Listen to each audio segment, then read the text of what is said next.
Saya akan membaca sebuah buku karya Esa Tegar Putra berjudul Hantu Padang.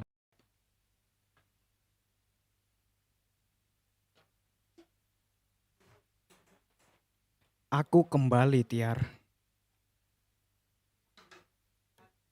Aku kembali pada kota di mana bau hangus tempurung lutut kuda masih mengambang begitu di udara. Kota di mana hantu-hantu bergelantungan pada tiang-tiang lampu lama. Hantu-hantu bersarang dalam lambung kapal-kapal tua. Di pangkal muara, terisak di dinding roboh rumah lama, di mana beringin tumbuh bersimaha rajalela. Hantu, Tiar. Kota ini di mana-mana hantu, di mana-mana masa lalu memburu. Tapi aku kembali, Tiar. Aku terus kembali tiap aku pergi. Kembali ke kota, di mana malam-malam terus mengirim serbuk garam dan percik kulit asam, membikin dada meruam. Terima kasih.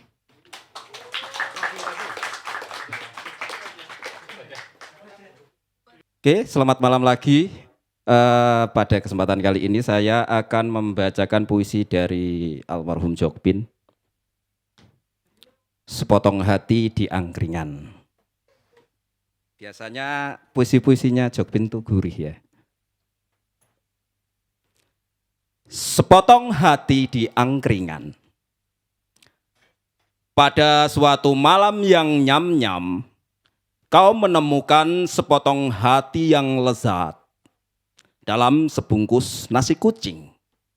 Kau mengira itu hati ibumu atau hati kekasihmu.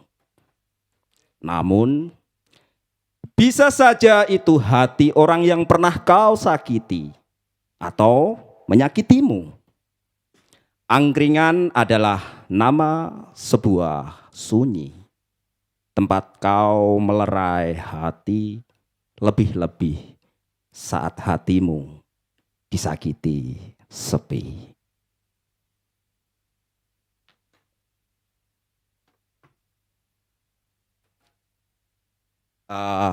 Ini puisi yang kedua, boleh kan ya? Boleh. Ini puisi dari antologi puisi Kadang Rumah Tak Memberimu Pulang, kumpulan puisinya Theoresia Romti. Benar nggak aja namanya? Setiap kali kau dan aku bercinta, judulnya.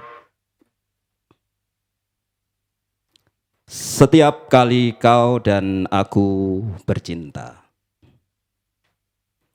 Setiap kali kau dan aku bercinta, kau meninggalkan lubang hitam di hatiku yang menganga bagai sumur menunggu seseorang memasukkan tali. Setiap kali kau dan aku bercinta, lubang-lubang hitam bertambah banyak, seumpama rumpah ditembusi peluru sesudah perang, darah mengalir dan rintih pepohonan. Setiap kali kau dan aku bercinta, lubang-lubang hitam menjalar ke seluruh tubuhku, bagai korong-korong ke sana air menuju, air dari telinga, lengan, payudara, dan mata.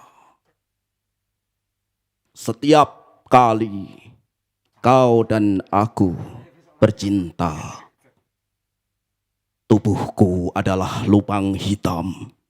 Kau memasukkan skop dan menggali, lalu mengubur tubuhmu sendiri. Terima kasih.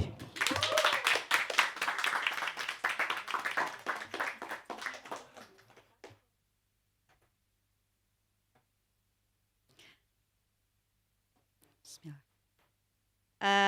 Halo, selamat malam. Saya akan membacakan sebuah puisi dari Pak Rabu Syahbana. Kebetulan orangnya ada di depan saya dan saya keringetan. Di buku Mencintai Toko Buku.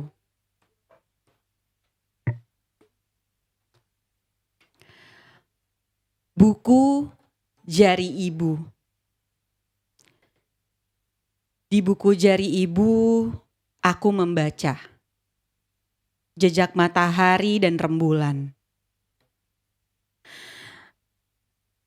Siang malam, tangan ibu tak mau diam. Pagi aku cium tangannya, tercium aroma dapur. Siang, aku cium tangannya, tercium sabun jeruk cuci piring. Sore, aku cium tangannya, tercium aroma pupuk tanaman. Malam hari saat ku cium tangan ibu, yang tercium kadang aroma caplang.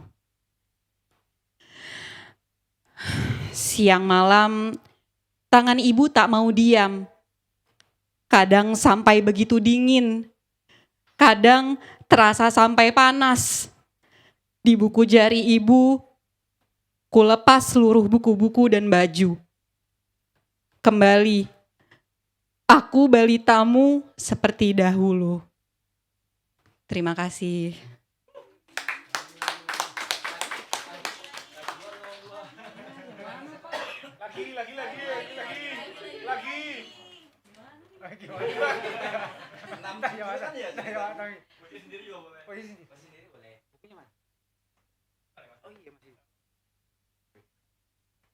Saya lagi.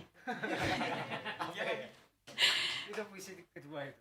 Iya, saya mau membacakan puisi saya sendiri. Aneh banget sih ini. Di buku saya yang Ternyata Tanpamu. Kamu tidak istimewa. Ini Ternyata Tanpamu. Kita istimewa malam ini deh. Judulnya Ibuku Tersayang. Ibuku tersayang. Aku menemukan buku harian masa kecilku. Ditumpukan barang-barang berdebu. Berucap usang, tapi kenangan terungkit lagi. Di sudut pintu aku membacanya. Awalnya tertawa geli sendiri. Lama-lama batu kecil singgah ke mataku. Ah, perih sekali, gumamku menyeka. Dulu, ibu paling sering menemaniku menangis. Hidup ini soal memilih, maumu apa? Saat itu, aku bahkan tidak tahu harus minta tolong pada siapa. Ibu, tapi aku berdarah berkali-kali. Sakit, Bu.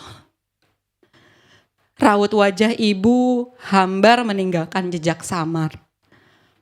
Padahal aku tahu betul, ibu sedang terengah-engah. Itu hal biasa. Untungnya kita tidak pernah kelaparan. Lalu aku memandang lelapnya ibu meringkuk kedinginan. Aku menutup buku harianku dan berlari. Memeluk ibu yang sedari tadi sibuk memasak rendang untuk anak-anakku. Ibuku tersayang. Sekarang aku sudah tidak sakit-sakit lagi. Setidaknya aku selalu bahagia berkat rasa kenyang itu. Terima kasih.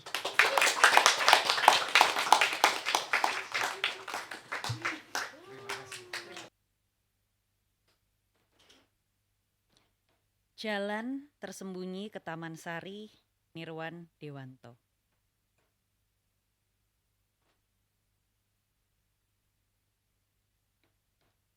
Jika sepasang gading mendapatkan marwahnya, maka keduanya akan bersaing memamerkan kilau. Lalu yang lebih putih akan berangsur ke timur. Yang lebih gelap akan memilih ke barat. Maaf, bukan akan tapi telah. Bukan jika tapi ketika. Sebab kita memang sudah terantuk Tugu Lingga di halaman puri.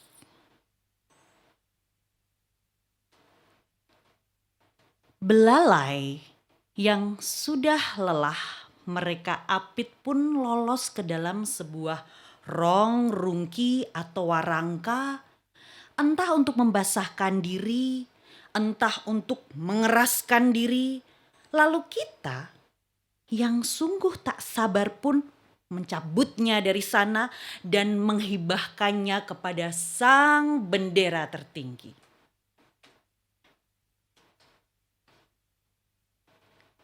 Dan berkata kepadanya dengan takzim, inilah pusaka Tuan yang sudah lama tak ada di dalam Gria Agung.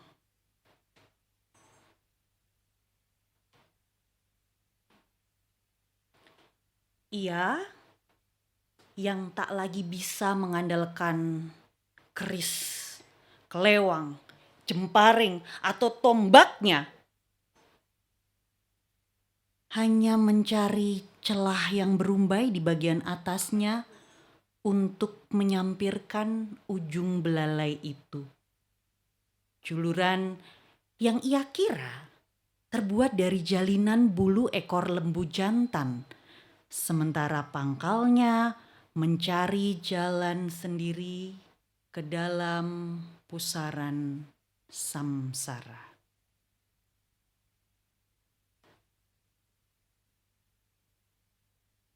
Seperti tali temali darah dan daging yang berkerama, bahkan tanpa mengudar wastra pawestri yang menutupi renggangan pangrasa itu.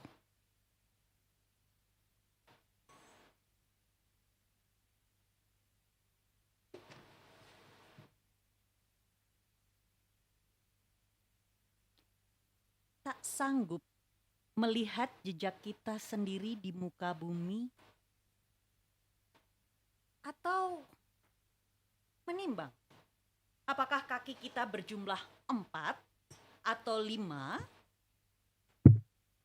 kita pun segera menggelembung tanpa henti dari pusat pendapa Prabayasa hingga tepian tubuh kita menyentuh setiap kaula. Hingga Sang Sinuwun terpaksa berkata, wahai hamba sahaya, kau akan terurai atau terkupas dengan mudah dan akan aku cengkeram alu yang tak henti menghantam lesung di dalam perutmu.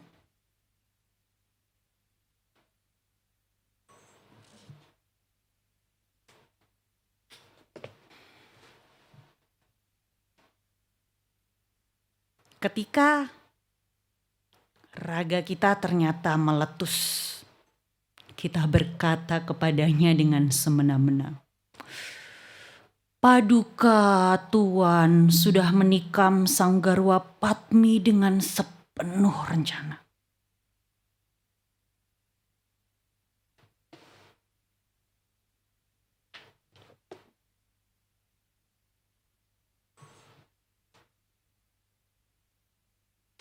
Tapi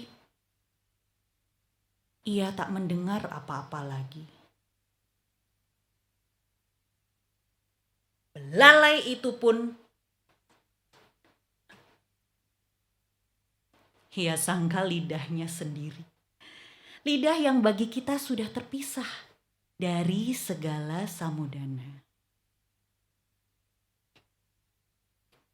Dua gading yang bangga akan retaknya sendiri, masing-masing dari utara dan selatan, lekas-lekas mengusung sisa wujud kita dari ranjang kembang di jantung puri ke sumur gumuling di Taman Sari.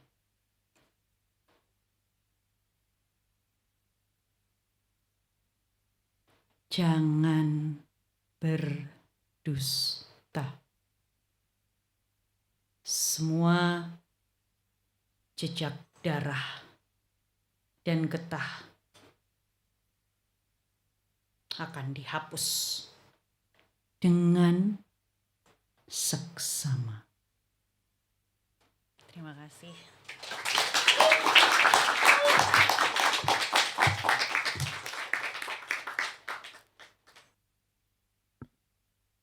Tamasya lewat tengah malam.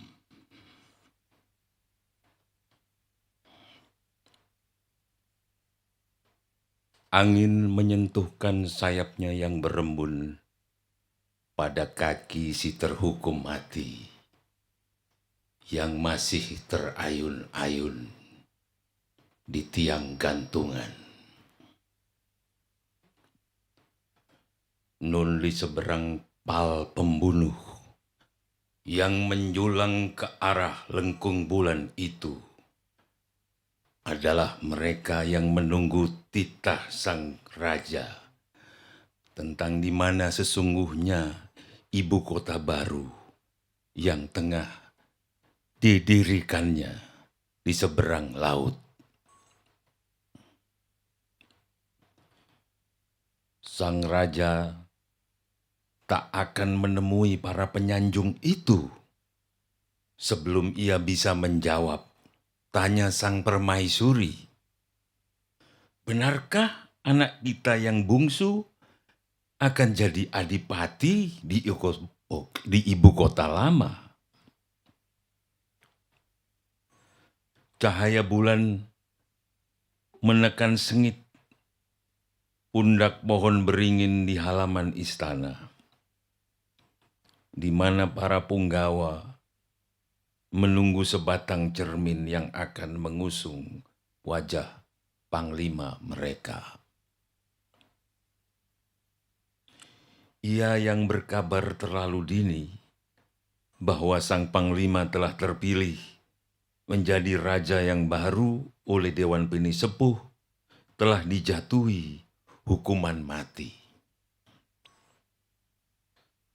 Pada fajar tadi nun di seberang istana, sang panglima sendirilah yang menggantung si pengabar supaya ia tak tertuduh mengancang makar dengan diam-diam. Bahkan ia, sang panglima, telah membonceng dengan mesra putra sulung sang raja di atas kudanya menjelang tengah hari barusan untuk merebut hati seluruh negeri.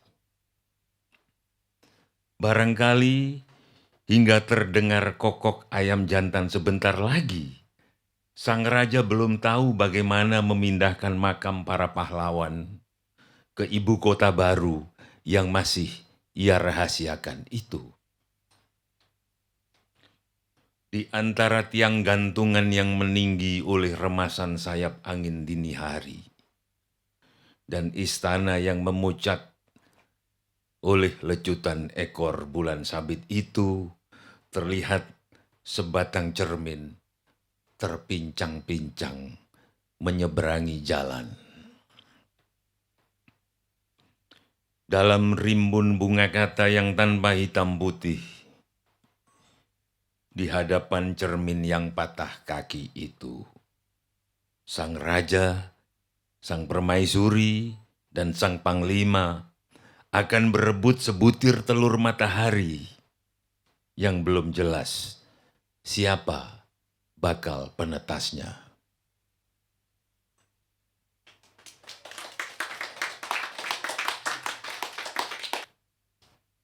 Pentas di selasar Museum Revolusi, Nirwan Dewanto.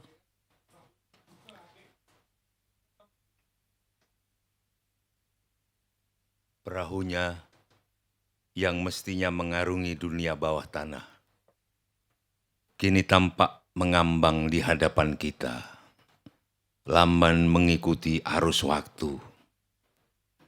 Dan begitu saja sampai di atas sebuah batu nisan yang putihnya kian nyala di bawah sorot cahaya yang entah dari mana. Ia turun dengan langkah berirama dan menggali dengan saksama ke bawah makam itu. Mengambil sebongkah jantung segar atau batu mirah delima dari dalam sana. Tubuhnya tetap saja terbungkus jubah hitam panjang dari kepala hingga kaki.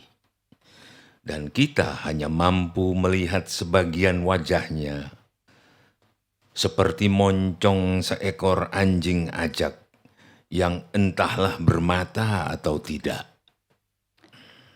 Ketika ia meletakkan bongkah merah berkilau itu pada dacin keemasan yang tadinya tertutup sebentang tirai ungu, kita melihat ujung tangannya. 10 jari yang ternyata hanya reruas tulang yang tak berdaging. Biring neraca yang dimuati jantung si mati itu tidak merendah ke bumi, namun meninggi ke arah langit.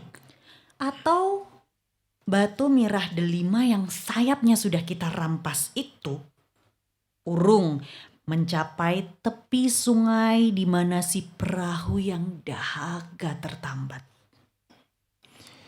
Kita memang tak bisa memilih apakah sang pendayung sudah mencari segumpal jantung atau batu permata, sebab ia ternyata begitu sempurna mengenakan wajah kita.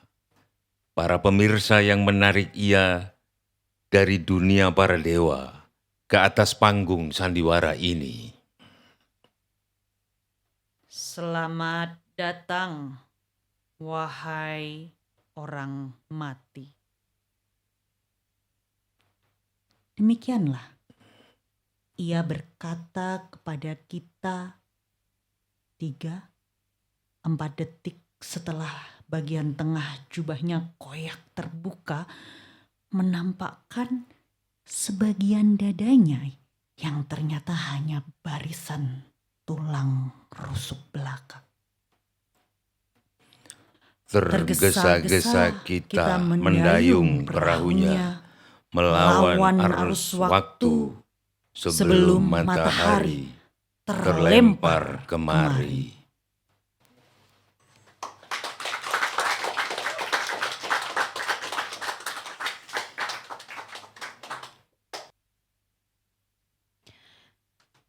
Sebuah puisi dalam buku berjudul Mengapa Luka Tidak Memaafkan Pisau, karya Aan Mansur.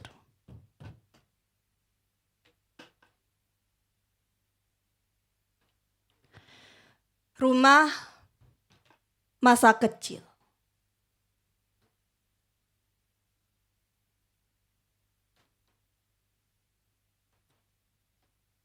Di belakang rumah itu pernah ada sumur. Air sumur itu berubah jadi haus. Haus itu telah meminum habis dirinya.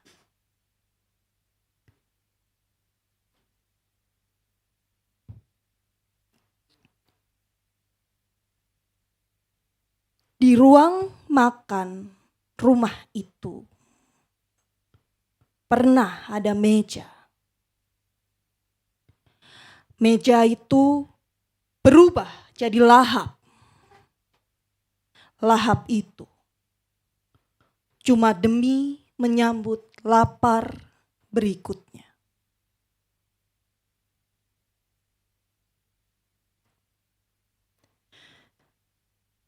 Di ruang tengah rumah itu pernah ada ibu.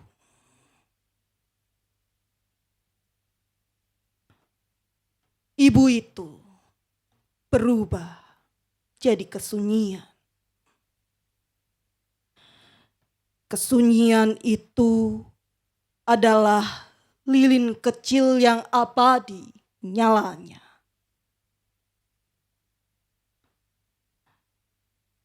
Di beranda rumah itu pernah ada masa depan. Masa depan itu datang dan pergi.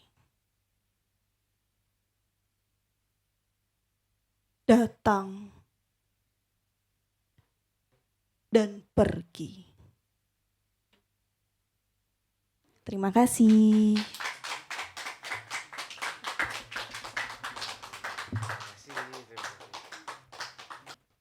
Oke. Langsung saja membacakan penggalan novel dari Cecilia Odai berjudul Duri dan Kutuk. Tanaman-tanaman siluman. Aku tak kaget ketika suatu hari berselang 2 bulan setelah toko Firdaus dibuka, ku dengar Eva akan membuka kursus bahasa Inggris gratis di rumahnya. Sasarannya adalah anak-anak kompleks. Tak diragukan lagi.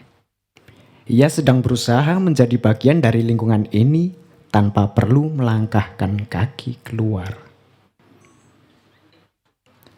Pertama, ia menyulap garasinya menjadi toko hortikultura.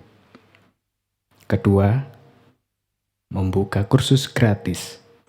Ya, gratis. Itulah kata kuncinya. Aku yakin alasan Eva sengaja tidak memungut biaya dari orang tua calon peserta bukan karena ia pikir kami tak mampu bayar. Tapi karena ia tahu tak akan ada yang mau mendaftar apabila kursus tersebut dikenai biaya. Bagaimanapun, sehari-hari kami tidak bicara bahasa Inggris dengan anak-anak kami. Anak-anak itu juga tidak ngomong bahasa Inggris dengan teman-temannya saat bermain. Namun, kursus gratis tentu memikat para calon peserta karena ada mata pelajaran bahasa Inggris di sekolah. Berbondong-bondong ibu-ibu tetangga mendaftarkan anaknya.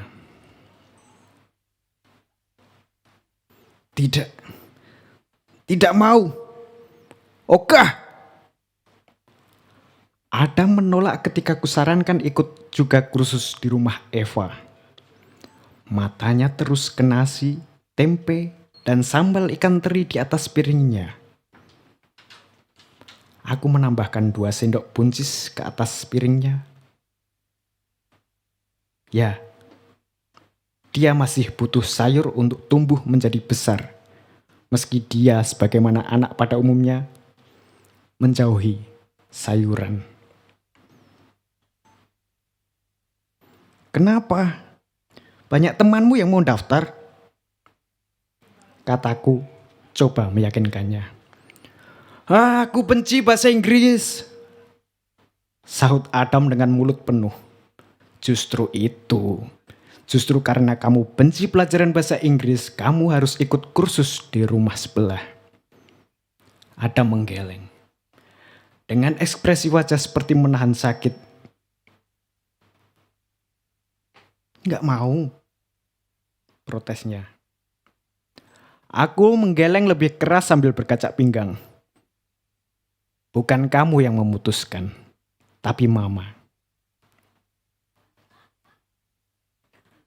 Sudah, habiskan buncis-buncis itu, kataku dengan nada memerintah. Ketika Anwar tiba di rumah, 1 jam kemudian, aku langsung menceritakan keputusanku. Setelah meletakkan tas kerja dan berganti pakaian, Anwar menuju ke ruang makan dan membuka tudung saji. Adam sudah naik ke kamarnya di loteng. Dan saat itulah aku menceritakan keputusanku. Aku nggak mau anak-anak lain mengungguli dia dalam pelajaran bahasa Inggris. Karena mereka dapat les tambahan secara cuma-cuma. Anwar setuju. Aku senang kali ini dia setuju denganku. Kamu coba bujuk dia. Katakan ini demi kebaikannya. Anwar mengangguk. Berjanji akan berbicara dengan anak lelakinya tentang keputusanku tadi. Kapan lagi ada kursus gratis di komplek kita? Seandainya tidak gratis, aku tidak akan memaksa Adam ikut. Ya, benar Sarah, benar. Kamu sudah mengambil keputusan yang tepat. Aku kemudian mengambil piringku sendiri. Diikuti dengan menyendok nasi, buncis, tempe, dan sambal teri. Meskipun aku yang memasak sendiri makan siang ini, dan bisa makan kapan saja ketika lapar, aku lebih memilih menunggu Anwar pulang supaya kami bisa duduk makan bersama. Sebenarnya, kataku setelah beberapa saat, menjeda hening yang hanya diisi bunyi denting sendok dan garpu di atas piring. Sebenarnya aku tidak terlalu yakin dengan kemampuan bahasa Inggris Eva, kataku. Oke lah, dia tahu cili itu cabai, tapi apakah itu cukup? Anwar mengerutkan alis dan berkata, kamu ini ngomong apa sih? Sebenarnya, alasan utamaku memaksa Adam ikut kursus tak ada hubungannya dengan nilai bahasa Inggris di sekolah. Alasan utamaku adalah supaya anak itu punya lebih banyak kegiatan di luar jam sekolah.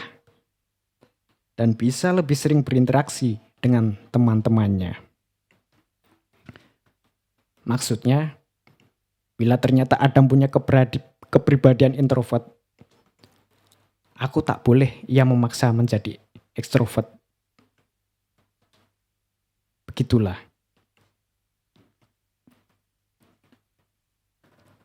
Barangkali Adam menjadi peserta terakhir yang mendaftar.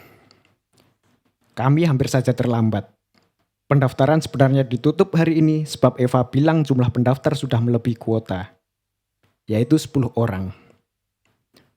Namun, dengan senang hati Eva menerima Adam setelah aku mengingatkan bahwa kami tinggal pas di sebelah rumahnya.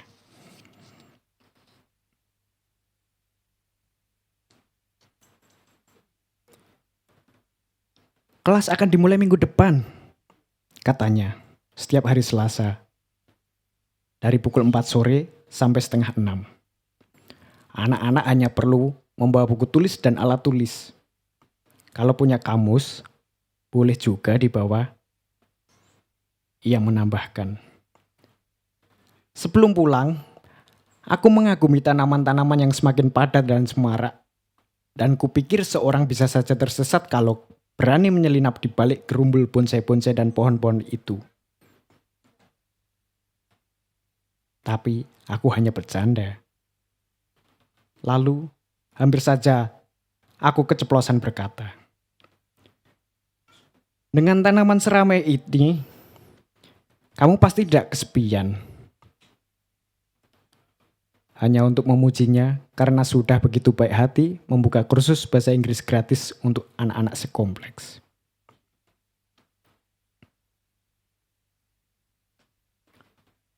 Oke. Cukup atau ini tak tambahin yang apa?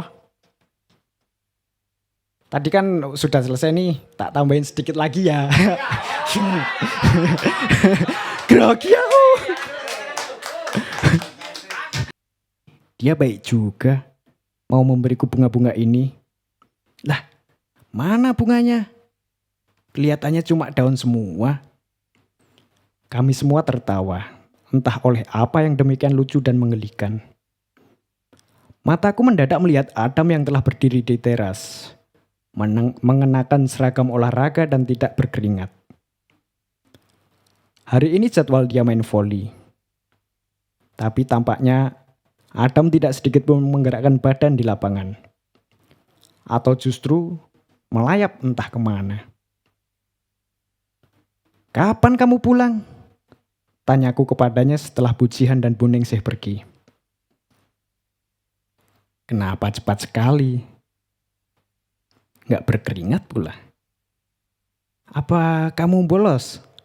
Atau coachnya tidak datang?" Adam tidak menjawab, masih membisu. Dia turun satu langkah dari undakan teras, memandang rumpun-rumpun krisan yang baru saja kutanam, dan berjalan mengelilingi tanaman-tanaman itu dari jarak 1 meter. Ada sorot waspada dan curiga di matanya, seolah dia sedang mengawasi hewan buas. "Mama bilang tanaman-tanaman ini dari rumah sebelah," katanya tiba-tiba. Suaranya terdengar khawatir. "Iya, dikasih, bukan dicuri." Adam menggeleng kuat. Jangan ditanam di sini. Cabut saja." Aku menatapnya. "Kenapa?" Sesaat, dia seperti ingin mengatakan sesuatu, tapi urung. Mulutnya membuka secelah, tapi hanya ada kebisuan yang menyertai. "Pokoknya cabut, jangan ditanam di sini." Dia terdengar gamang sekaligus ketakutan. "Memangnya kenapa?" "Mama tidak akan percaya kalau aku bilang alasannya." "Alasan apa? Kamu ini bicara apa?" "Pokoknya jangan tanam mereka di sini." Ia menuding ke arah pokok-pokok krisan yang tidak lebih tinggi daripada lututnya sendiri. Seolah mereka segerombolan penjahat yang sedang menyamar menjadi orang baik. "Mereka bukan tanaman. Mereka siluman." Aku ingin tertawa. Adam menyebut tanaman-tanaman itu sebagai mereka. Tapi aku tidak bisa tertawa. Aku merasa jengkel. Sialan, kupikir kamu mau bilang apa. Aku melambaikan tangan ke arahnya. "Udah, ganti pakaianmu cepat dan bantu papamu di belakang." Adam tidak beranjak. Hanya menatapku dengan ekspresi protes. "Mama, aku nggak bercanda," katanya dengan rahang terkatup rapat. Aku berbalik memunggunginya, berpura-pura dia tidak ada di sana. Dan aku tidak mendengarnya melangkahkan kaki, pergi kembali ke halaman teras. Oke, terima kasih. Sudah cukup.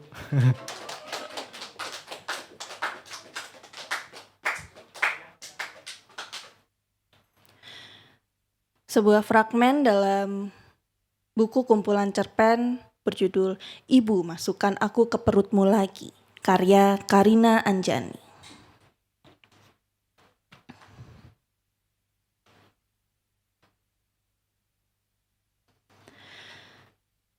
"Ibu, masukkan aku ke perutmu lagi," kata anak perempuan itu dengan nada memelas pada suatu siang ketika ibunya meneleponnya dari kantor.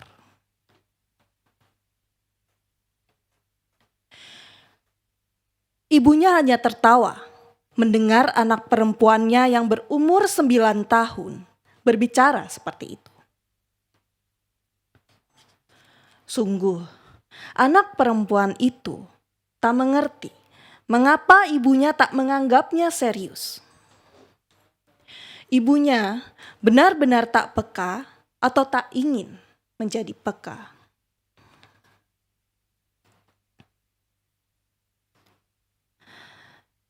Anak perempuan itu tak suka dengan sekolahnya dan segala agenda peribadatan yang rutin tetapi tak dimaknai lebih lanjut di dalamnya. Mungkin itulah yang membuatnya sakit-sakitan sejak lahir. Sejak lahir, bayi yang belum bisa apa-apa sudah ditempeli dengan berbagai atribut keagamaan. Dibawa-bawa ikut ritual keagamaan dan diberikan berbagai ritual keagamaan. Padahal kalau bisa memilih, ia akan memilih untuk tidak ikutan atau memilih yang lain saja. Namun, seperti bayi lainnya yang tak bisa mengekspresikan ketidaksetujuannya karena fungsi kognisinya belum memungkinkannya untuk berkata-kata, ia hanya bisa mengepalkan tangannya kuat-kuat sambil menangis keras-keras untuk memekakan telinga orang-orang di sekitarnya. Ibunya akan menggendongnya dan menepuk-nepuk lembut tubuhnya. Melatihnya, membuatnya sabar. Sabar adalah kata favorit dari orang-orang Indonesia, baik anak-anak, remaja, dan dewasa di sekitarnya.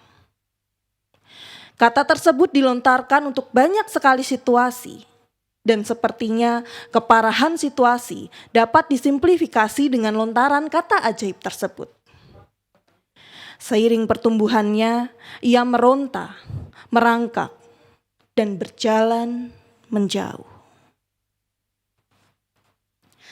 Salah satu gurunya, seorang perempuan tua yang penuh rasa benar yang keliru, amarah, dan kekejian, pernah memergokinya membolos beribadah dan juga tidak mengenakan kerudung sesuai aturan sekolahnya di hari tertentu. Gurunya yang frustasi dengan begitu banyak hal di hidupnya dan melampiaskan kefrustasiannya, yang ditukar dengan rasa superioritas terhadap anak-anak kecil, membentaknya sambil menunjuk-nunjuknya dan berbisik-bisik. Kalau kau tak beribadah dan tak mau pakai kerudung begitu, kau bisa kesulitan masuk surga, kata gurunya sambil menjewer telinganya. Untuk apa aku masuk surga, Bu? Pak guru agama bilang, kalau masuk surga, kita akan disambut bidadari cantik. Aku tak butuh disambut bidadari cantik. Buat apa? Aku nanti mau laki-laki. Begitu jawabnya, menyingkirkan tangan kurang ajar gurunya dari telinga mungilnya yang kini merah karena dijewer. Dadanya mulai sesak oleh kemarahan, rasa hina karena dipermalukan dan keinginan untuk melawan. Kau masuk surga atau masuk neraka? Itu saja pilihanmu nanti kalau mati. Memang betul kata para ulama, sepertinya perempuan adalah penghuni neraka yang paling banyak. Gumam perempuan tua itu sambil menyindirnya dengan pandangan mencemooh. Gurunya yang ini juga tak mampu menjelaskan banyak mengenai surga. Bukannya penghuni bumi yang paling banyak juga perempuan. Lelaki selalu mengikuti kemana perginya perempuan. Bukannya jika banyak perempuan di neraka, banyak juga lelaki yang akan mengikuti mereka ke sana. Tanyanya dengan pandangan membalas mencemooh. Gurunya memandangnya dengan sengit dan berkata, "Kau anak nakal sialan, kau kuhukum. Kau harus keliling semua kelas sambil berkata kau sedang dihukum karena kebengalanmu." Anak perempuan itu menatapnya dengan penuh kebencian. Menarik napas lalu mengangkat bahunya dengan pasrah. Ia berjalan dengan lunglai. Kali ini ia tak berkata-kata lagi. Ia merasa begitu sesak berada di sekolah seperti itu, dan beberapa jam lagi ia akan pulang ke rumah yang situasinya tak jauh lebih baik. Dirinya yang masih anak-anak rasanya tak mampu mengalahkan orang-orang dewasa yang keji seperti itu. Bagaimanapun, ia hanya anak-anak. Anak-anak hanya menerima apa yang terjadi pada mereka, hingga mereka mampu mengetahui bahwa yang terjadi pada mereka adalah memang hal buruk dan tidak sepantasnya mereka terima. Hingga mereka nantinya mampu melawan dan menghentikan siksaan tersebut. Untungnya, kegemarannya membaca buku memberikannya tempat perlindungan sementara. Dari buku-buku, ia berkenalan dengan berbagai karakter dan kehidupan mereka. Ketika membaca Matilda misalnya, ia seperti berkenalan dengan anak perempuan yang hampir senasib dengan dirinya. Hanya saja, sayangnya ia sendiri tak memiliki kemampuan telekinesis, juga tak memiliki sosok guru baik hati yang menjadi penyelamat. Ia harus menyelamatkan dirinya sendiri. Selain buku anak-anak, saat itu di rumahnya tidak banyak buku lain, kecuali novel roman picisan, resep masakan, majalah-majalah milik ibunya, dan buku-buku ekonomi dan akuntansi milik bapaknya yang ditutupi debu dan terletak di rak paling atas. Tidak dibaca dan tidak diberikan pada yang membutuhkannya. Hanya menemui ajalnya di rak paling atas dan dimakamkan debu. Namun tetap saja ia membaca segala yang bisa dijangkaunya, bahkan yang tidak sesuai umurnya. Ia juga kadang menghabiskan waktu di perpustakaan sekolahnya untuk mencari bacaan yang menarik. Namun saat baru membaca sedikit, buku-buku yang menurutnya menarik itu dirampas dari tangannya begitu dilihat oleh penjaga perpustakaan dan ditukar dengan buku-buku komik. Berkenalan sedikit dengan buku-buku membuatnya dewasa lebih cepat daripada anak seumurnya. Kadang sulit jika tumbuh dewasa terlalu cepat. Ia jadi sulit menemukan teman karena merasa anak-anak seumurannya terlalu kekanakan. Namun, ia juga enggan berteman dengan orang dewasa. Sama seperti orang dewasa enggan berteman dengan anak-anak. Selain itu, juga tidak membantu bahwa orang-orang dewasa yang ditemuinya sejauh ini bukanlah mereka yang baik hatinya. Guru mengajinya, seorang lelaki muda lulusan suatu pesantren, pernah tertawa terbahak-bahak dan dengan semangat memeragakan peristiwa yang sedang marak di berita. Turis-turis yang sedang menari di klub mati karena bom. Duar! Masuk neraka mereka! Seru guru mengaji itu dengan puas, sembari menghembus rokok kreteknya ke wajah anak-anak kecil di hadapannya. Entah dosa apa yang dibawa sehingga hidupnya sebagai anak kecil terasa begitu sulit. Kadang sisi kedewasaannya yang cerdas dan bebas muncul tak terduga. Membuat orang dewasa di sekitarnya merasa tak nyaman dengan pertanyaan dan pernyataannya. Dan membuat anak-anak seumurnya menganggapnya aneh dan gila. Sisi itu bergantian dengan sisi kekanakannya yang lugu dan penurut, sesuai hasil didikan masyarakatnya. Hasil tes IQ yang baru dijalaninya 2 bulan lalu di sekolahnya menunjukkan angka lumayan tinggi. Yang tentu saja mengagetkan orang tuanya dan guru-gurunya yang selama ini tidak menganggapnya cerdas dan bebas, melainkan dungu dan pembangkang. Namun, hasil tes semacam itu hanya bisa menunjukkan kemampuanmu di satu waktu tersebut. Bila kau mengerjakannya pada hari yang lebih buruk, kau bisa dapat hasil yang lebih buruk. Bila kau mengerjakannya pada hari yang lebih baik, kau bisa dapat hasil yang lebih baik. Sepulang sekolah, bila anak perempuan itu tidak ada les menari atau les bernyanyi. Ia senang bermain sendiri di kolam ikan rumahnya. Berbeda dengan kedua adiknya. Belakangan ini, ia lebih tertarik untuk main di kolam ikan daripada tidur siang. Ia mempelajari bahwa tidur siang malah memberinya tenaga sehingga ia sulit tidur di malam harinya dan membuatnya malah meratapi memar dan nasibnya. Sedangkan tidak tidur siang bisa membuatnya lebih mudah tidur malam setelah ia disiksa bapaknya. Mula-mula, ia hanya senang mencelupkan kaki di kolam itu sambil melihat ikan-ikan menjadi gelisah.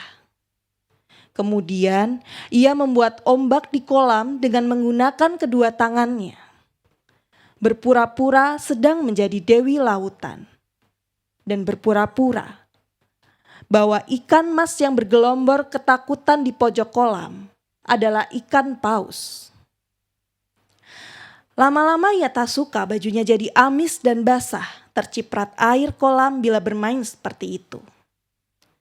Lalu, ia mencoba permainan lain. Ia menyeka keringat dari dahinya sebelum merosot ke alis matanya. Mengabaikan terik matahari, mengambil jaring besar, dan menangkap seekor ikan mas gemuk dengan cekatan, lalu mengangkatnya ke permukaan air dan menaruhnya di tepi kolam. Ikan oren kemerahan itu menggelepar di udara dan panasnya terik matahari yang membakar lantai tepi kolam. Selama beberapa saat, anak perempuan itu mengamati tatapan kosong dari mata ikan tersebut. Mengamati bagaimana insangnya membuka dan menutup, dan keheranan bahwa ia bisa mengintip sedikit ke dalam tubuh ikan itu saat insangnya membuka. Dan mengamati mulut ikan itu yang megap-megap mirip seperti ujung mulut balon. Tak tahu persis apa yang dipikirkannya. Ia lalu berlari ke dapur, mengambil salah satu kotak makannya, berlari lagi ke tepi kolam. Menggeser tubuh ikan yang masih menggelepar itu hingga masuk di kotak bekalnya dan menutupnya. Begitu terus, hingga ibunya menyadari ikan-ikan mas di kolamnya menghilang. Seiring dengan hilangnya kotak-kotak makan. Suatu hari, ibunya menjerit setelah menemukan persembunyian tumpukan kotak makan di halaman belakang yang berisi bangkai-bangkai ikan yang membusuk. Tumpukan kotak makan itu tergeletak persis di bawah semak dan di sebelah pohon rambutan yang rimbun. Ibunya makin terkejut ketika melihat anak perempuannya sedang berjalan membawa satu kotak lagi untuk diletakkan di sana. "Astaga, apa yang kamu lakukan sih?" teriak ibunya dengan ngeri dan marah.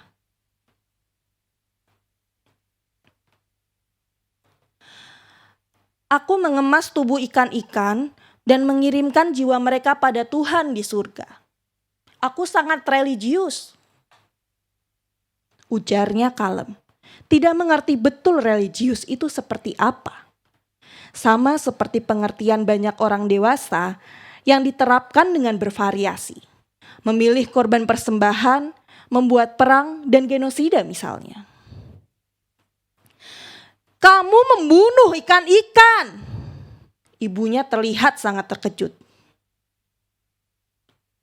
"Ceritanya aku jadi nelayan," ujarnya, mengganti jawaban karena dimarahi. Turun drastis dari bermain menjadi dewi di lautan, kini ia bermain menjadi nelayan. "Itu berbeda, Nak." "Tapi Bu, bukankah minggu lalu di rumah makan kita memakan jenis ikan yang sama?" "Astaga, itu kan hal yang berbeda, Nak." Ia tak begitu mengerti perbedaannya. Ibunya tak pernah mau repot menjelaskan apapun. Namun, karena dilarang bermain menangkap ikan lagi, anak perempuan itu mencari kesibukan lain.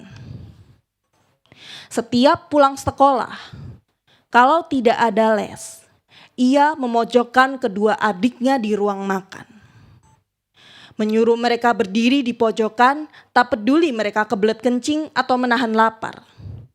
Ia berteriak memarahi mereka untuk hal-hal remeh. Apa saja dikomentarinya, apa saja cukup untuk membuatnya menyerang dan berteriak memarahi mereka. Kata-kata makian dan amarah liar keluar dari mulutnya dan tubuh kanak-kanaknya. Bapaknya mengatainya segala macam. Ia mengatai adik-adiknya segala macam. Bapaknya menendangnya. Ia menendang pintu kamar adik-adiknya. Bapaknya membenturkan kepalanya. Ia membenturkan dirinya ke pintu kamar adik-adiknya. Tanpa sadar, anak perempuan itu sedang meniru kelakuan keji dan hina dari bapaknya. Yang padahal anak perempuan itu pun benci diperlakukan seperti itu. Begitu terus, hingga adik-adiknya ketakutan mengadu pada ibunya mengenai kelakuan kakak perempuannya tersebut. Kakak perempuannya itu pasti kesetanan, pikir mereka. Kamu pikir apa yang kamu lakukan? Mengapa kamu selalu menjahati adik-adikmu? Mereka kan tak salah apa-apa, kata ibunya suatu siang yang ternyata muncul dari persembunyiannya untuk mengawasi setelah berpura-pura tidak ada di rumah karena pergi bekerja.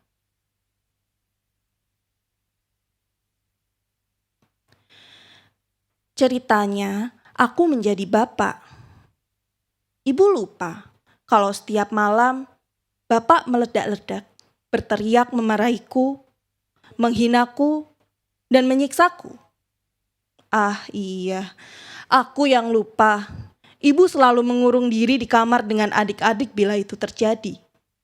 Pasti ibu tak tahu apa-apa. Ujar anak perempuan itu dalam hati. Pada kenyataannya, ia hanya menunduk dengan mata berkaca-kaca, tak mampu berkata apa-apa. Terlalu menyakitkan untuk benar-benar menyuarakan semua hal itu dari mulutnya. Ibunya membuka mulut, mulutnya bergerak-gerak gugup. Napasnya berpacu cepat, tapi ia tak berkata apa-apa lagi. Mungkin ibunya mendengar pikirannya. Mungkin ibunya hanya tak mengerti dan tak sanggup berkata-kata lagi. Anak perempuan itu sering dilanda mimpi buruk dalam tidurnya. Dari dimakan buaya hingga dimakan setan berbagai wujud. Namun ia tak pernah bisa melarikan diri dari mimpi buruknya. Ia bahkan tak bisa melarikan diri dari kamarnya setelah mimpi buruk. Ia juga bahkan tak bisa bercerita pada siapapun, entah soal mimpi buruknya maupun hal besar kecil yang dialaminya. Sebab tak ada orang di dunia ini yang bisa dipercaya bila kau dikhianati orang-orang yang seharusnya melindungimu.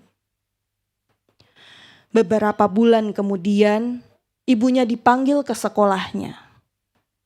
Selain karena anak perempuan itu mulai suka menghajar teman-temannya, nilai-nilai pelajarannya juga sangat merosot.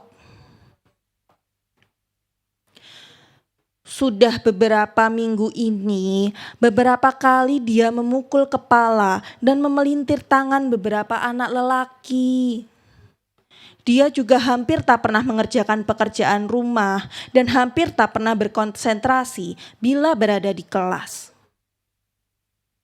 Lapor dua guru kelasnya dengan saling melengkapi. Guru kelasnya ada dua.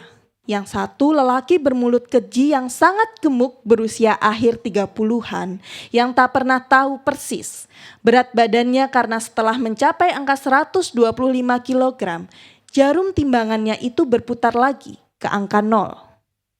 Satunya lagi perempuan tua angkuh yang tak kalah keji, berusia 50-an yang merasa dirinya paling alim, paling benar, dan menghabiskan waktunya agar orang-orang mengetahui hal itu. Bertahun-tahun lamanya mereka berdua hidup tanpa memaknai dengan pola hidup monoton dan mengajar anak-anak. Padahal mereka tidak suka mengajar dan tidak suka anak-anak. Hal itu membuat hati mereka mati dengan mati rasa. Mereka berusaha menghidupkan sensasi di hati mereka dengan cara menyiksa hati murid-muridnya. Dengan dingin, menghukum berbagai hal sepele dari anak-anak, dari perkara rok dan kaos kaki yang kurang panjang hingga rambut yang kurang pendek. Mereka pun sering mengejek dan memarahi anak perempuan itu yang padahal jelas membutuhkan bantuan. Bukannya tambahan ejekan dan amarah lagi. Seiring waktu, anak perempuan itu mampu untuk menyisihkan jiwa dan tubuhnya. Kemampuan yang diperolehnya karena terbiasa disiksa di rumah atau di sekolah. Ia seakan mampu meninggalkan tubuhnya ketika disiksa bapaknya, diabaikan ibunya, dimarahi guru-gurunya, diejek teman-teman sekelasnya. Jiwanya berkelana sendiri ke tempat yang tenang. Pandangannya kosong dan menerawang, bagaikan tatapan ikan mas yang ditangkapnya yang menggelepar di tepi kolam. Tentu saja, anak-anak lain merasa mendapat angin setelah melihat guru-gurunya memarahi dan mengejek anak perempuan itu juga. Lagi pula, anak-anak hidup dengan meniru. Anak-anak itu mencontoh perilaku keji guru-guru tersebut, seakan-akan itu merupakan perbuatan layak yang diizinkan atau patut dilakukan. Dan mereka ikut melakukannya dengan senang hati. Kadang anak perempuan itu kebal menghadapi mereka semua. Lihai memisahkan jiwa dan tubuhnya. Namun kadang ia gagal melakukannya dan malah meledak begitu saja membalas serangan mereka. Tetap saja ia yang nantinya disalahkan karena itu mudah. Sesampainya mereka di rumah, ibunya yang merasa malu dan marah mesti pergi ke sekolah untuk urusan seperti itu, langsung mencetanya dengan pertanyaan-pertanyaan yang kali ini langsung dijawabnya berturut-turut. Mereka kurang ajar, jadi aku mengajar mereka. Aku lupa ada PR. Aku sulit konsentrasi di sekolah karena aku mengantuk. Hampir tiap malam aku tak tidur nyenyak setelah disiksa. Bapak kan memang selalu mengataiku goblok. Nampaknya aku memang goblok. Jadi aku tak bisa berbuat apa-apa tentang itu. Dan seperti biasa, ibunya tak mampu berkata-kata. Beberapa hari kemudian, si ibu menghampiri anak perempuannya yang sedang menggambar di kamarnya. Anak perempuan itu menggambar rumah 2 tingkat yang indah dengan segala sosok manusia yang dianggapnya keluarga yang bahagia, yang tidak lain merupakan harapan kekanakannya. Di malam itu, ibunya berkata, "Nak, kalau kamu merasa begitu tak bahagia, kamu boleh pergi saja mencari orang tua yang lain." Setelah berkata demikian dan meninggalkan anak perempuannya tercengang, ibunya pergi meninggalkan kamarnya. Anak perempuan itu terkejut karena ternyata memang ibunya enggan berupaya. Itu merupakan kalimat paling menyedihkan, putus asa, tak bertanggung jawab dan tak berusaha yang pernah didengarnya dalam hidupnya yang singkat. Nyeri dan perih terukir membentuk labirin di hatinya. Ia merenung. Selama ini seharusnya ia bisa melawan kekerasan yang dilakukan bapaknya dan bertanya-tanya mengapa dirinya tak melakukannya. Kini ia mengerti bahwa kekuatan untuk melawannya terhisap habis setiap ibunya pergi untuk bersembunyi. Bagaikan anak rusa yang ditinggal induknya untuk diterkam singa. Ia pasrah dan lemas, sementara induknya bersembunyi untuk mempertahankan keberadaan dirinya sendiri. Ia melirik tas sekolahnya yang dekil di lantai. Mungkin ini saatnya untuk pergi. Mendengar cerita anak perempuan itu, anak lelaki itu terdiam begitu lama. Ia tak tahu harus berkata apa, sebab dirinya sendiri tak pernah mengalami hal yang begitu pahit.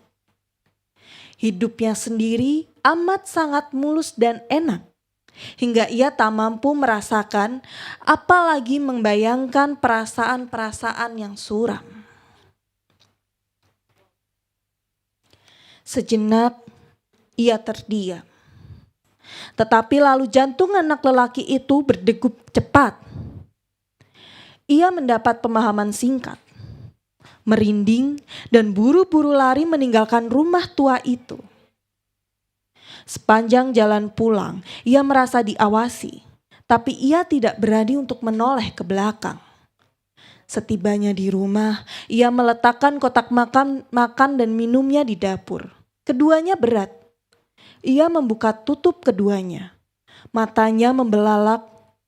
Keduanya masih utuh.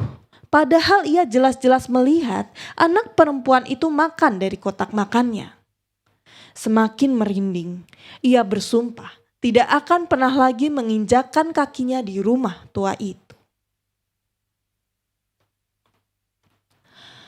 Apa yang tak dikatakan anak perempuan itu padanya adalah tubuhnya sudah mati. Hanya setelah 15 hari lari dari rumah,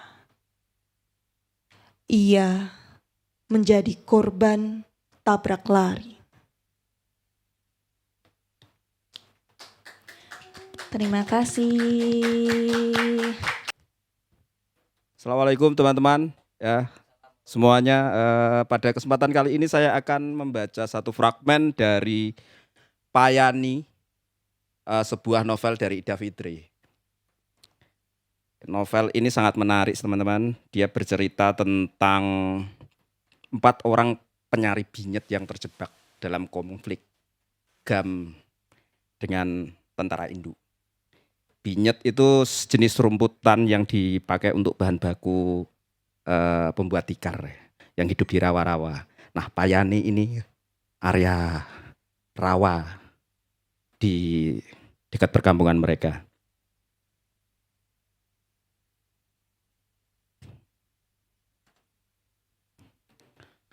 Sembilan, rahasia wajah-wajah. Untuk ketiga kalinya, 4 pasang telinga yang berbeda warna, berbeda bentuk meski kadang luput dari perhatian, mendengar suara yang sama. Permukaan air pecah dilalui perahu dan suara-suara galah dayung. Seperti mengulang episode yang sama. Meski datang dari arah pulau di tengah rawa, sudah tidak ada ketegangan di garis wajah keempat pencari binyet itu. Paling itu Brahim dan Din yang kembali dari menjaring ikan, atau Tengku Buga dan Jul, atau salah satu orang GAM yang lain. Sebingkai wajah berhidung mancung bermata belok dan berkulit putih kemerah-merahan muncul di antara pohon-pohon binyet di depan mereka. Wajah yang begitu akrab bagi keempat perempuan pencari binyet, terutama Bit. Kenapa harus bertemu orang itu juga? Bisik hati Bit melihat teman sekelasnya yang tadi tak sengaja terlintas dari ingatannya muncul di depan hidungnya. Fajri yang tampan, Fajri yang badung, Fajri yang meresahkan orang-orang karena sering memeras dengan alasan untuk perjuangan, bahkan dengan alasan yang sama, Fajri juga nekat merampok bank.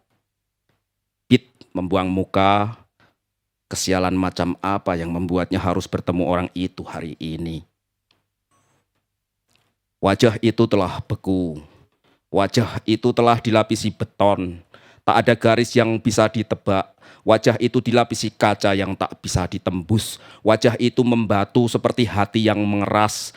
Wajah itu tak bereaksi melihat keempat perempuan yang pasti juga dikenalinya. Wajah itu bukan wajah Fajri yang sekedar bandel dan menyusahkan guru. Wajah itu adalah wajah Algojo yang telah mencabut banyak nyawa. Nyawa dari pemilik yang diduga mata-mata, pemilik yang menolak membayar pajak, pemilik yang punya mulut terlalu lebar sehingga tidak mampu menjaga bicaranya lagi, tidak peduli itu lelaki atau perempuan. Fajri takkan segan mencabutnya. Bahkan ia juga Algojo bagi tentara yang nekat berkeliaran sendiri di pasar atau nekat bepergian sendiri. Orang kampung Salamanga dan beberapa kampung di sekitarnya tidak ada yang tidak mengenal Fajri. Bahkan ia mungkin lebih terkenal dari malaikat maut itu sendiri. Orang-orang cenderung menyebut namanya dengan bisik-bisik. Dari satu rumah ke rumah lainnya, dari satu warung kopi ke warung kopi lainnya, berbisik dengan rasa takut menyesak dada. Baru kali ini mereka paham kalau malaikat maut ternyata bisa berparas sangat tampan seperti pangeran-pangeran dari negeri jauh. Sekali lagi itu teman sekelas Pit. Teman bermainnya yang tidak ingin ditemui di sini. Tapi takdir tak pernah ditebak hendak akan kemana muaranya. Andai takdir bisa ditebak, mungkin kehidupan akan lebih teratur atau akan sangat membosankan.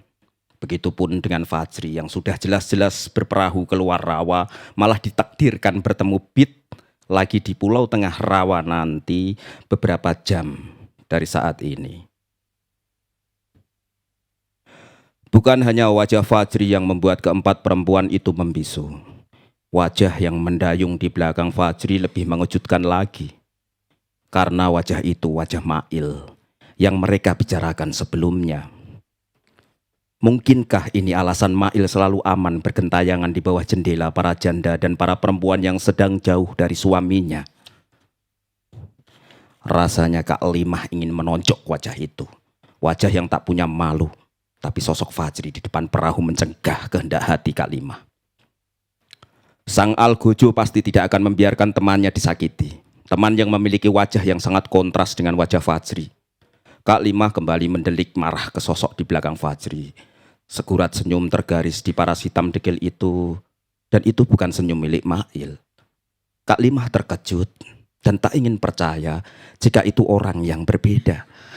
Mungkin itu anggota GAM yang sedang menyamar menggunakan wajah Mail, tapi ada apa yang demikian. Bukan hanya Kak Limah yang tidak mempercayai penglihatannya. Ketiga kawannya juga sama terkejutnya. Mereka sama-sama tahu kalau Mail tidak memiliki kembaran. Jika Tuhan menciptakan 7 kembaran dari orang tua yang berbeda di dunia ini, maka yang sedang mendayung perahu di depan mereka adalah salah satu kembaran Mail. Mereka yang memiliki 7 kembaran di dunia ini tidak akan benar-benar mati selama masih ada kembaran yang hidup di suatu tempat. 7 orang yang memiliki wajah yang sama itu abadi. Mereka hanya berpindah tempat secara gaib saja. Kenapa yang orang seperti Mail yang ditakdirkan memiliki kelebihan seperti itu? Keadilan yang maha adil itu seperti apa? Mereka kembali mempertanyakan itu setelah kedua sosok tersebut berlalu dalam diam menuju daratan. Mereka yang salah lihat atau Tuhan yang sedang berusaha menunjukkan sesuatu yang tidak mereka pahami. Itu tadi siapa? Tanya Kak Limah dalam ketidakpercayaannya. Fajri, teman sekelasku dulu. Bukan yang satunya, Mail. Itu bukan Mail. Jadi siapa? Kembarannya. Ibu Mail tak pernah melahirkan anak kembar. Jadi siapa? Seseorang yang mirip Mail. Adakah yang begitu di dunia ini? Seseorang yang seperti Mail? Iya, seseorang yang seperti Mail. Akhirnya mereka menyepakati itu. Apakah perangainya seperti Mail? Bisa ya, bisa tidak.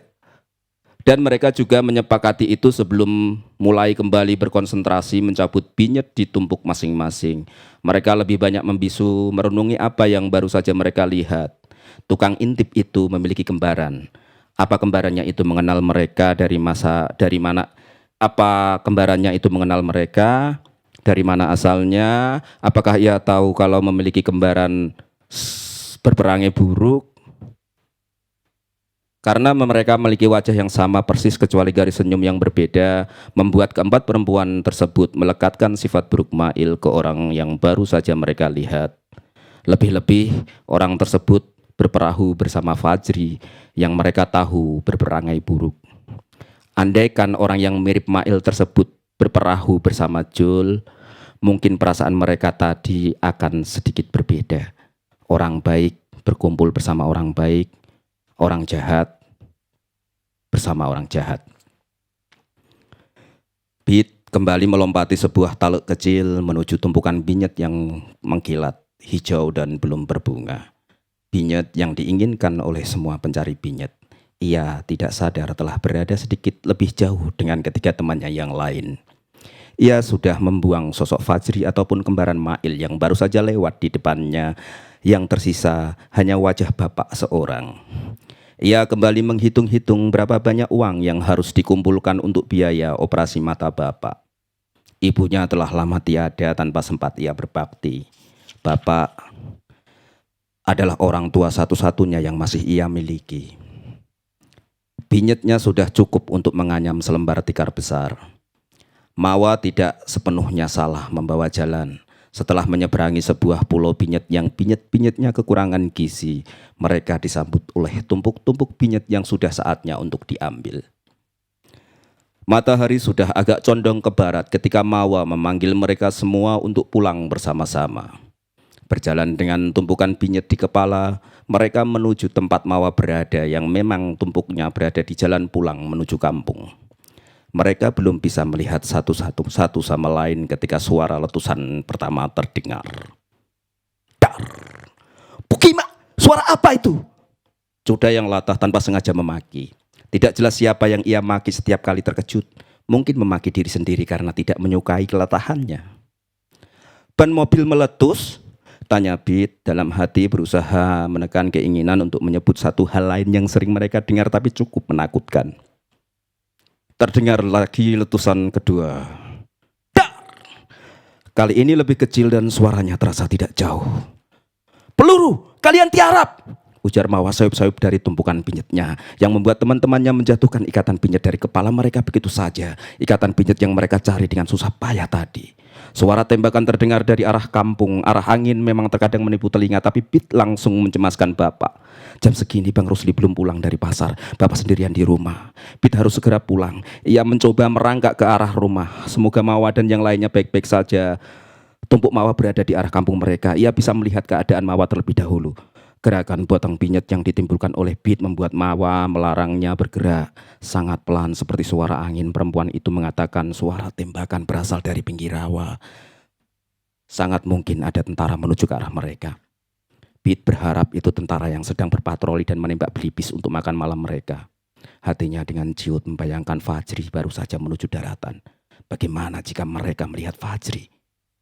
Bukan nyawa Fajri yang dicemaskan Pete, melainkan efek dari kejadian itu.